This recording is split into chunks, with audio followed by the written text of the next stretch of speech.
From the PEP Radio Newsroom, this is the Evening News Blast. LGBTQ Nation is reporting. In the small town of Monroeville, Pennsylvania, city council member accused staff at the public library of grooming kids with a Pride Month display in the children's section, which librarians titled Love is Love. Precisely how many pets were involved in this grooming, council members? The councilman may have broken the law in his crusade to have it removed. On June 19th, council member Bill Krut, whatever, reposted a photo from the Monroeville Library's Facebook page showing the books on display, including I Am Perfectly Designed by Caramel Brown, The Gay BCs by M.L. Webb, and Mama and Mommy and Me in the Middle by Nina LaCour. Krut captioned the repost with his own take on the Pride display. Should these books be available in the Monroeville Library? I think not. I don't care what adults do. This is child sexual grooming.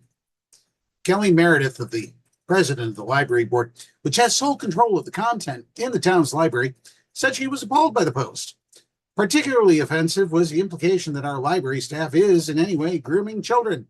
Meredith told Trib Live she called the community to action. We had a library board meeting on June 22nd where about 50 or 60 people in support of the special section showed up, with 17 people speaking in support. Everyone at the library board meeting except Bill Krut and fellow council member Bob Williams was in support of keeping the section, said library patron Patty Whitaker of Monroeville. We even had 3 or 4 pastors at the meeting in support of keeping it up, and Bob Williams was up there quoting Leviticus and telling church pastors that they didn't know the Bible. Shit. The overwhelming support might have put the council members' objections to rest in other circumstances, but according to the library's supporters, the 2 men didn't let the issue go, and they might have violated the law in the process. No, they probably did. Yeah, you know what? Kick them off of council already. 4 days after the library board meeting, Monroeville City Manager Alex Graziani reached out to library staff and requested that they take down the Love is Love display. He advised them that it was the appropriate time to replace the Pride Month display with content aligned with the town's July 4th celebrations. As June was coming to a close and the municipality was preparing for our All-American Weekend celebration on July 3rd through 5th, which is a really weird thing considering Monroeville is just a tiny little community in Pennsylvania anyway that nobody really notices or pays much attention to, considering Pittsburgh is right next door, which also commemorates Monroeville's 75th anniversary as what exactly, a borough? And as part of the America 250 initiative, I asked the Monroeville Public Library Director to have the children's library staff shift their attention to those community events. Graziani wrote in a statement released to news outlets. The decision was based on the timing of seasonal displays and our focus on the upcoming municipal events. Graziani's ask, it turns out, followed private conversations with council members Krut and Williams, who pushed Graziani to force the removal of the display. According to Meredith and our other community members, Graziani and the councilmen violated the law with their actions. Meredith decided the library staff's safety required giving into Graziani's demands. Katie Baumgartner, executive director of Monroeville Area Pride and Community Aid, said the town has a history of inclusivity. Yeah, about that. Doesn't seem so. People are really shocked and disappointed because after the showing of overwhelming support on Monday, I think most people thought that even if our officials felt the way that they felt, they would see that their constituents did not feel the same way and would not continue to pressure the library. But unfortunately, that's not what happened. Melissa Maluski, attorney at the Pennsylvania News Media Association, said the city manager and council members weren't adhering to the Pennsylvania Sunshine Act, which goes away at midnight, which bars officials from conducting public business behind closed doors or whenever the sun's down. From the municipal side, what I hear is a series of one-on-one conversations in order to avoid a quorum. Yeah, that's pretty much it. At the town council, Maluski said. The question is, was this a decision made outside of a public forum? And I would say yes, as would we. They appear to have done this without any public participation, and the public has a right to a voice in the process, Maluski said. They do. It's in November, and they can vote them the hell out of office, as they should.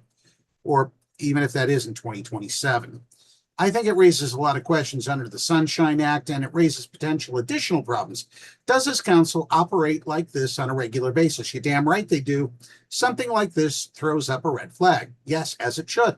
Both library president Meredith and library supporter Whitaker said their conversations with Graziani indicated he'd been pressured by multiple council members to remove the display despite the absence of any sexualizing content.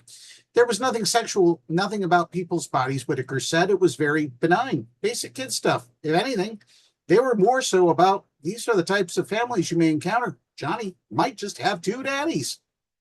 The councilmen were referring to these books as tools for grooming, and they were not. They weren't teen romance novels or anything with sex scenes. It would be age inappropriate, Whitaker said. Krut was steadfast in his opposition to the display. Despite the accusation, he may have broken the law in having it removed. Exposing children to LGBTQ plus content was the same as grooming them, he told Trib Live.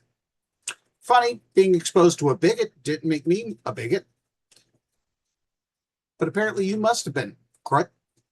The people who want those books, they are calling me a bigot. He said, I don't care what adults do, but the books were right there in front of a playmat for children.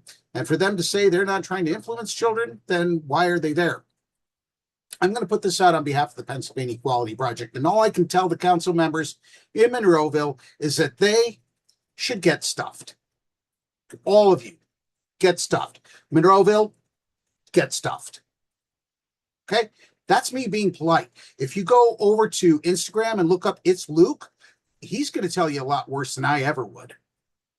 LGBTQ plus people exist, whether those thick-skulled morons in Monroeville want to believe it. This is not about indoctrination. Their damn crusade is about censorship, and frankly, I have about had enough of thick-skulled morons attempting to eliminate the mere existence of the LGBTQ plus community to fit their narrow-minded, bigoted worldview. That's News Blast for this hour, and it wouldn't be a blast if I didn't raise my voice at least once. If you agree, join us on PEP Radio via the Live 365 app, the PEP Radio page at paequality.com, Roku, Alexa, and wherever you find streaming radio. Up next, we have the Meadville area weather forecast here on PEP Radio.